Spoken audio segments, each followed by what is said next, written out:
Hello everyone! So ayan, finally, magagawang ko na ng tutorial itong wallet or coin purse na nire-request ninyo. Ayan, so kasi gusto ninyo ay may leather base, hindi ko alam kung bakit, charot.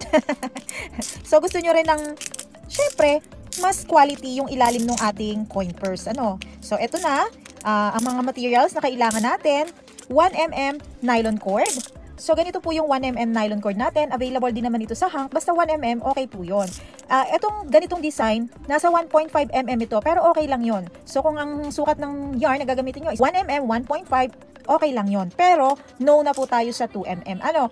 And then, yung iba pang material na pwede dito, 5-ply mercerized cotton. Yun lang po ang recommended ko for this Croxy coin purse or for the crocodile stitch. Okay? So, hindi po talaga recommended yung polyester. Ngayon, kung may polyester kayo at gusto nyo subukan, go ahead. So, eto, hindi mawawala ang leather base kasi kaya nyo nga hinihintay ang tutorial na to kasi gusto nyo rin gumawa ng may leather base. Plastic frame, 8.5 or 8.8 cm yung sukat nito. Sa hook size natin, 2.20. Ayan. 2.20. Pwede rin kayong gumamit ng generic na 2mm. Kaya lang kung medyo gigil po kayo sa tension, ay wag na lang kasi liliit masyado yung size. Ano? Ayan. 2.20. Kakailanganin din natin ng keychain ring po ito. Ngayon, nilagyan ko lang siya ng ID hook. Kasi, mas mabilis siya gawin kesa yung jump ring ang ikakabit ko. Siyempre, gagamit pa tayo ng long nose. Pero, up to you na rin po yun kung gusto ninyong gamitin pa yung jump ring for this. Ayan. Yung selling price po natin para dito sa Croxy coin purse natin is 220 pesos hanggang 300 pesos. So, bakit ganun? So, depende po yun sa magagastos ninyo. Ano? Sa materials, chuchu, bla bla. So, ang sukat nito, itong kulay na to, 1mm po yung sukat ng nylon cord. 1mm. Kapag gagawa kayo ng Croxy using this pattern, so, ayan, 4 inches po yung height niya. 4 inches by 4.5. Kapag gagamit po kayo ng mga 1.5, so ito, example ito ng 1.5mm, mas lalaki yung size niya. Pero konti lang naman, ayan. So, nasa ano siya, 4.25 yung height. And then, yung sa lapad niya ay 4.75 naman. Ayan. So, konti lang difference. So, ito, ipag-compare natin yung 1mm at saka yung 1.5. As you can see, mas malaki siya. Syempre. Katulad lang din po nung ating Croxy coin purse na round yung base. Nasa 55 to 60 grams din po yung nagamit kong yarn para dito. So, kung halimbawa bumili kayo ng isang ganito, isa lang ang magagawa ninyo. Makakatapos po kayo ng isa pa na ganito ang itsura niya at makakagawa pa kayo ng 2 rounds of single crochet pero hindi na siya makakabuo ng isa pa. Para po sa mga materials nitong ating coin purse na ito, available po ito sa tindahan ko, Abby's Crochet Yarns and Accessories. Pero ang nag-a-assist po sa inyo doon ay yung pinsan ko. Ilalagay ko na lamang po sa description or sa comment box yung link kung saan po kayo pwedeng mag-order. Wala na po tayong Shopee, direct shipping po tayo sa JNT, and then yung iba pong detalye ay pag-uusapan nyo na lamang po ng aking assistant. Ayan. Sana naman ay nasabi ko lahat ng mahalagang detalye sa video na ito para bago po kayo mag-order ay kompleto, recados na. Para wala nang masyadong this and that. Ayan. At kung may mga katanungan pa po kayo, syempre, huwag mahihiyang magtanong. Kung may, huwag mahihiyang mag-comment at ilagay ang inyong mga katanungan. I will try my best para po sagutin kayo. At kapag hindi ko naman kaagad na-replyan, ay huwag pong magtatampo ha. Dahil syempre, ang dami ko rin pong ginagawa sa buhay. Ayan. Sige, yun lang naman po at magkita-kita na lang tayo sa susunod na video para sa tutorial ng ating Croxy coin purse with leather base.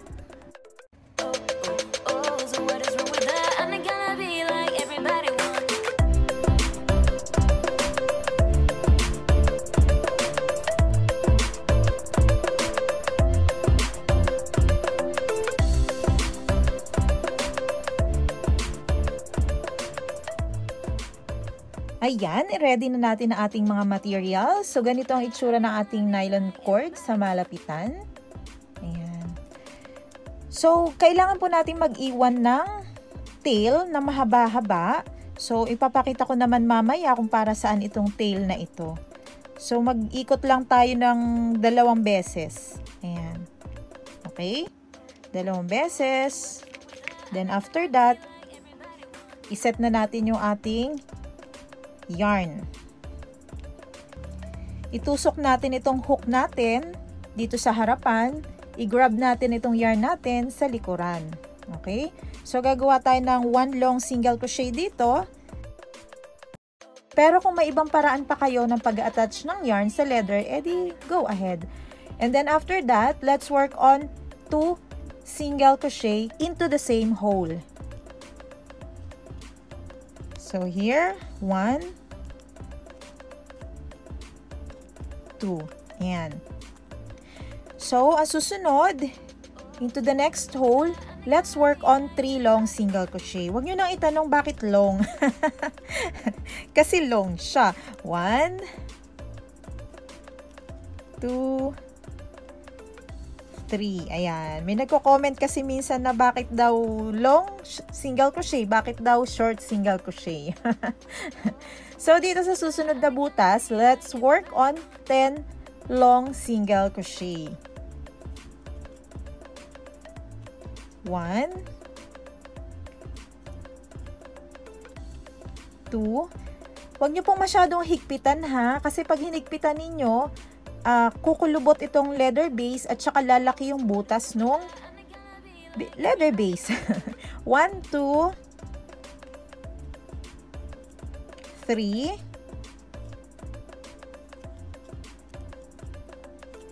4, 5, 6, 7, 8, 9, and 10. Ayan. So, medyo nagsiksikan dito sa kabilang side. Pwede nyo naman pong ayusin yan.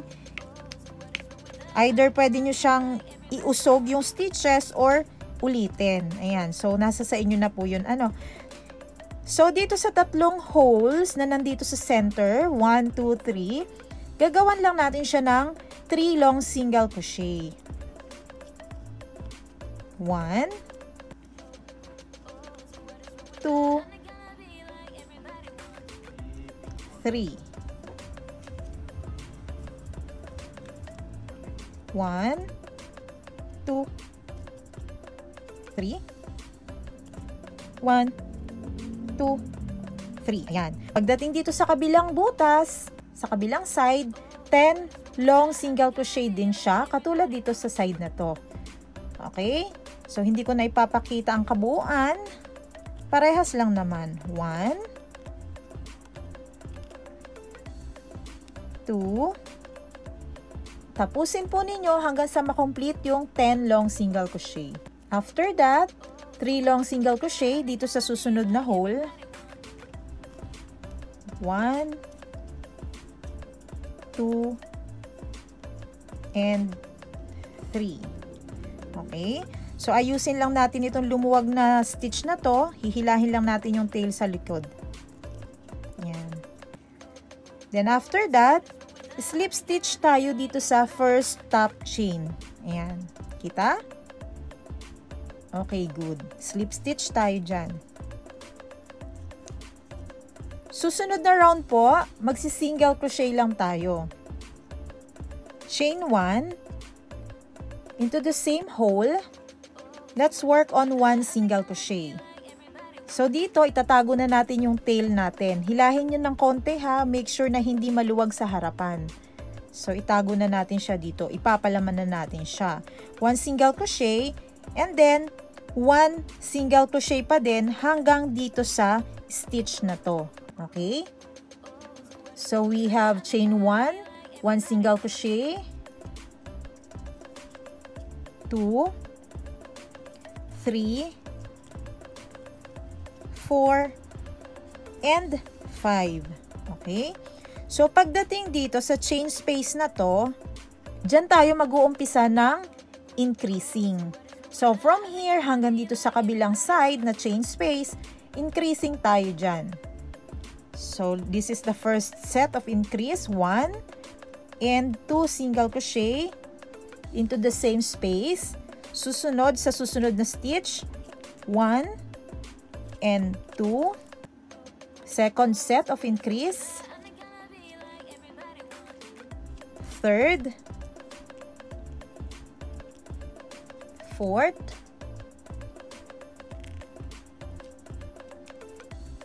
Fifth. Sixth. 7, 8, Nawala na yung TH. Ninth. Panindigan mo yan. 10th. And 11th. So, ayun. 11 times po tayo mag-i-increase. Nag-start tayo dito at mag-i-end tayo dun sa kabilang chain space. So, pagdating dito, let's work on 8 single crochet, 1 in each stitch. So, into the next stitch ito. 1, 2, 3, 4, 5, 6, 7, 8. Ayan. Again, kung ano yung pattern na ginawa natin dito sa kabilang side, ay uulitin lang natin dito sa kabilang side. Starting from this chain space, mag-increase tayo, and paikot hanggang sa makarating kayo dito sa kabilang side. After nyo makomplete yung 11 increases, let's work on 3 single crochet, 1 in each stitch. So, starting here sa next stitch, 1, 2, and then isiksik nyo yung isa dito sa joining stitch, ayan, nung ating long single crochet. Okay? Clear? And then, mag-slip stitch tayo dito sa top chain. Yung kalapit lang na top chain yan, syempre. And then, at the same time, itatago pa rin natin ang ating tail. Ayan. So, ganito na po ang itsura ng ating ginawa. Patingin, ang gawa mo. Okay, so chain 1 to begin a new round. So, into the same stitch, wait, dito sa round na to, 1 single crochet na lamang po ito paikot. Ano? So, ayan.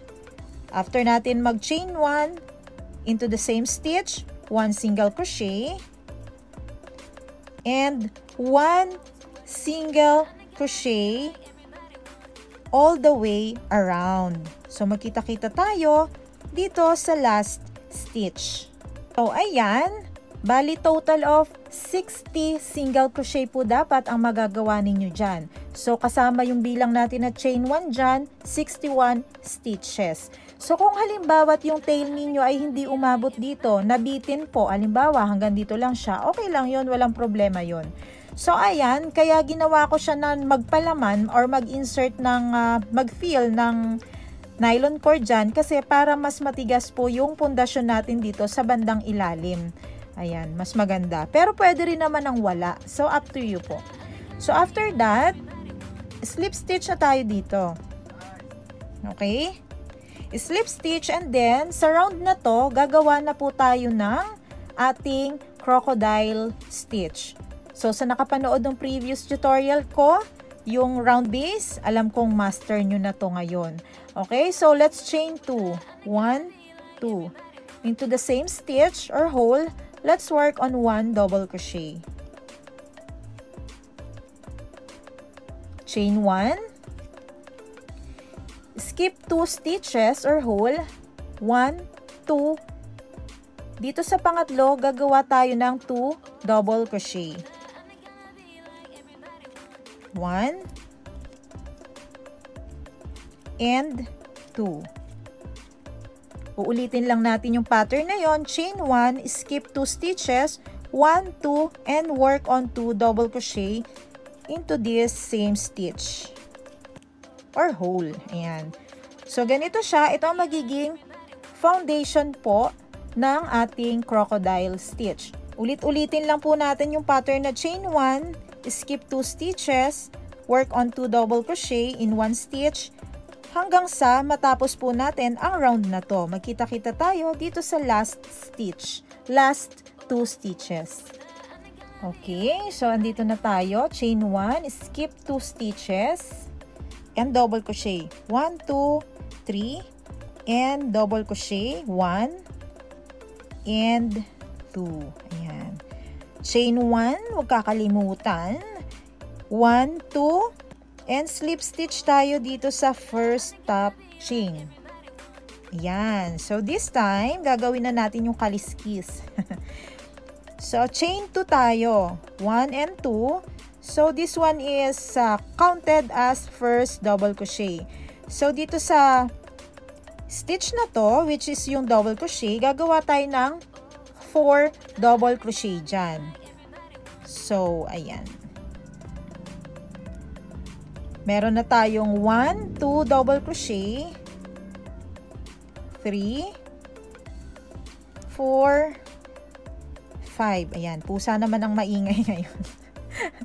Let's chain 1. Okay, so yung ginawa nating 5 double crochet dito, uulitin lang natin dun sa isang double crochet. So yun yung reason bakit kailangan dalawang double crochet ang nandyan. 1, 2, ayan, may lumilipad, 3, 4, and 5. Ayan. Hindi ko na i-edit yung lumilipad na yun. Nakakatamad. So, ito na yung una nating scale.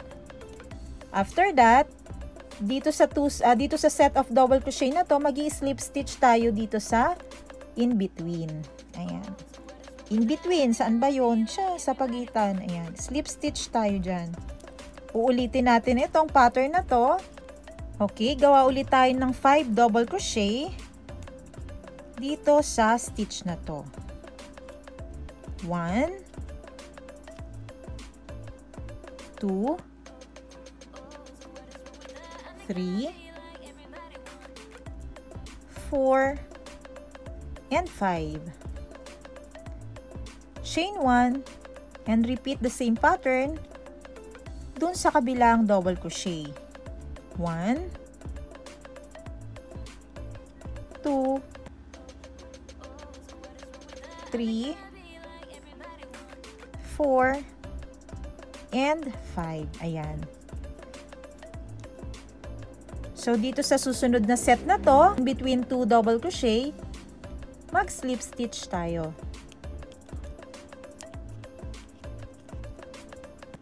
So, meron na tayong 2 scales. So, ulit-ulitin na lang po natin siya hanggang sa makarating tayo dito sa dalawang double crochet na ito.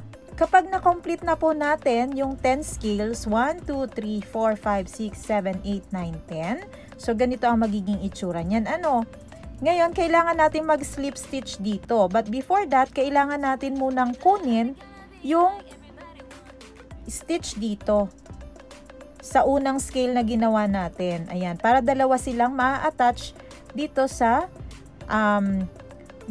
stitch na nandito. Stitch, stitch. So, ayan. And then, slip stitch tayo. Ganun pa din in between these 2 double crochet. So, ingat.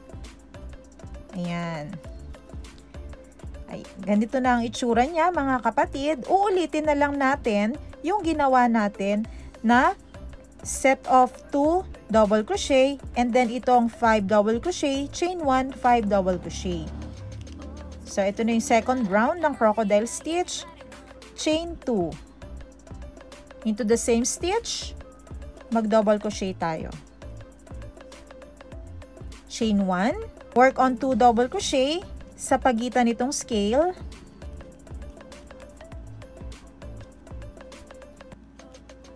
Chain 1, and work 2 double crochet into this stitch. Okay? Sa pagitan ng dalawang double crochet. Ayan. So, ulit-ulitin na lang natin yun, mga kapatid, hanggang sa makarating tayo dito sa last part na ito. Kapag complete na tong round na to, na tig 2 double crochet, chain 1, 2 double crochet, gagawa na po ulit tayo ng crocodile stitch. So, ito siya, hindi ko na lang ipapakita ulit sa inyo. Dahil same lang naman yon. So, sa paggawa ng ating coin purse, kailangan nating makomplete yung 2, 4, 6, 7. 7 round ng crocodile stitch. Or depende sa inyo yun kung gusto nyo taasan pa or bawasan. So, continuation na po tayo kapag kabuo na yung ating crocodile stitch. Gagawa na lang tayo ng rounds of single crochet. Kapag nakapag-slip stitch na po kayo dito, chain 1 to begin the round of single crochet. Okay? So, medyo tricky ito kasi nakatago yung stitches dito sa likod ng mga crocodile stitch. So, So, parang ganito lang naman ang itsura niyan eh. Nung wala pa siyang crocodile stitch, di ba? Ganyan yan. So, kapag nilagyan natin siya ng single crochet, make sure na sa bawat stitch ay 1 single crochet lang ang magagawa natin. Dito, dito, hanggang dito. Ayan. So, ito yon. Ganun na itsura behind this crocodile stitch. So, asa na yon? Medyo mahirap hanapin. Ayan. Pero, hanapin nyo. So, we have 1 single crochet,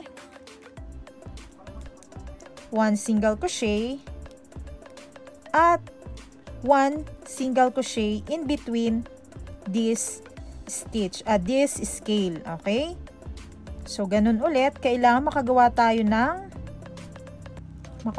ng 1 and 2, pangatlo dito.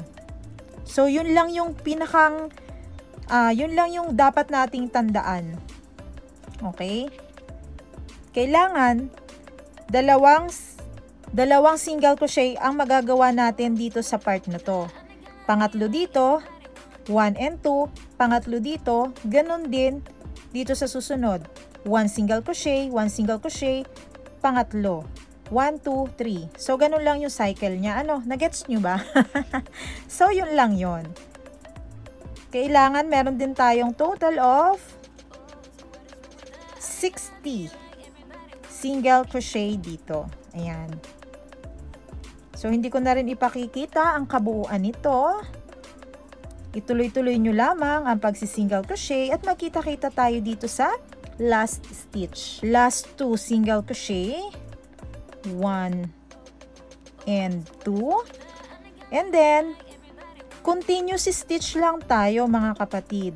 So, ito yung starting ng ating round of single crochet. Magsi-single crochet lang din tayo sa taas nito. And then, ito na yung magiging starting ng ating second round. Ayan. So, para matandaan ninyo kung saan ninyo ikakat yung yarn, lagyan nyo na lang po ng stitch marker dito sa banda rito. Dahil ako ay walang ilalagay na stitch marker. Nawawala na yung aking mga marker. So, ayan. Lagyan nyo na lang po dyan. Okay? And then, gagawa po tayo ng total of 6 rounds ng single crochet. So, meron na tayong isa dito. Gagawa na lang po tayo ng 5 pang rounds. At kapag complete nyo na po yung 6 rounds of single crochet, ganito na magiging itsura niyan. So, kung saan yung tapat ng stitch marker dito, doon po kayo magi-slip stitch, then cut the yarn. Ayan. So, hindi ko na ipapakita kasi yung previous tutorial ko, yung round coin purse, yung design ng base niya ay halos ganito po yung bilang. Same na same lang. So, naiba lang sa mga stitches at saka sa itsura niya.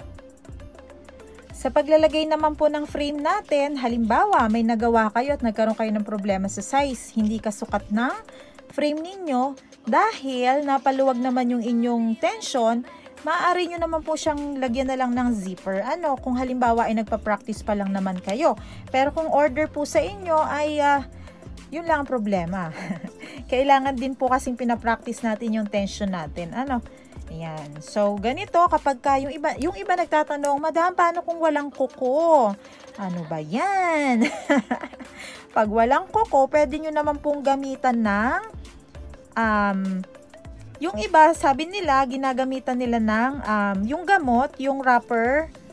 Kasi manipis yun, diba? So, yun yung pinansisiksik nila. Pero ako, as you can see, ganito lang naman yung kuko ko, maikli lang naman. Kahit hindi mo na siya, igaganon mo lang siya, diba? Pag punesto mo siyang ganyan. Ipupush mo na lang siya. Ayan. Ipupush mo na lang siya. Suksuk lang, tapos push. Ayan. Ganun lang. Pwede rin kayong bumili ng mumurahing tsane, yung tig sa 10 piso. Ay, may tig sa 10 piso pa ba tsane? So, yung mga tsaka bells na mumurahin na hindi nakakabunot ng hair, pwede kayong bumili nun, tapos sirain ninyo. Split ninyo sa dalawa, tapos pwede nyo po siyang ipansuksok. Ayun. Ano pa ba? What else? Popsicle stick. Bili kayo ng ice cream. Mag-ice cream muna kayo. So, yun po yung mga pwede nyo subukan kung hindi mahaba ang inyong mga kuko. So ito, tsatsagain mo lang, paikot-ikot lang na ganyan, suksok-suksok.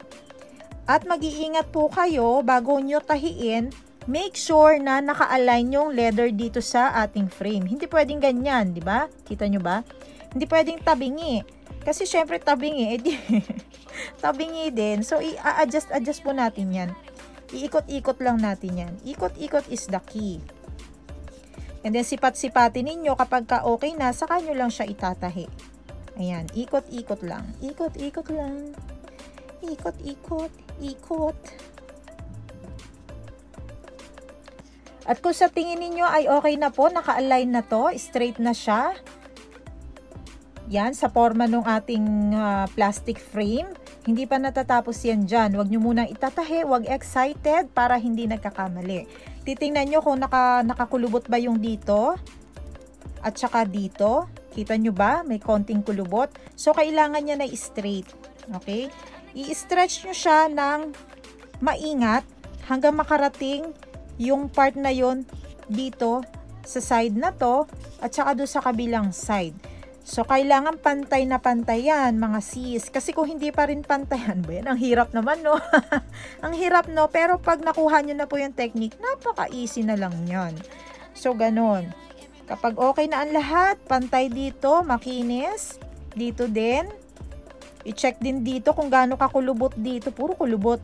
Kung gaano karaming stitches na nandito sa gap dito. Bilangin mo 1, 2, 3. Pantay dito sa kabila 1, 2, 3. Pwede na po kayong magtahi. Ayan. Hindi ko na ipapakita ang pagtatahi nito. Bibigyan ko na lang po kayo ng link sa comment section or sa description kung saan nyo pwedeng mapanood ang pagtatahi.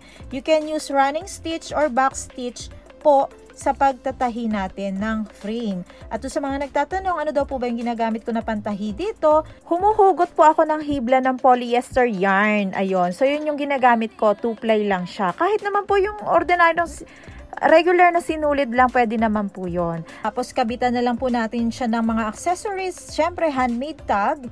Itong handmade tag with love na to, sa akin nyo lang po ito mabibili. Pero may iba't ibang handmade tag naman po sa Shopee. So, ilagay ko na lang din po ang link kung saan po kayo pwedeng makabili. So, ilagay na rin itong hawakan na ito. Ayan. So, yun lang naman mga kapatid. Maraming salamat po sa inyong panunood at sana naman ay wag po kayong mag-skip ads. Mag-subscribe na rin po para masaya. Ayan. Hanggang sa muli mga kapatid. Kita-kits po tayo. Bye-bye!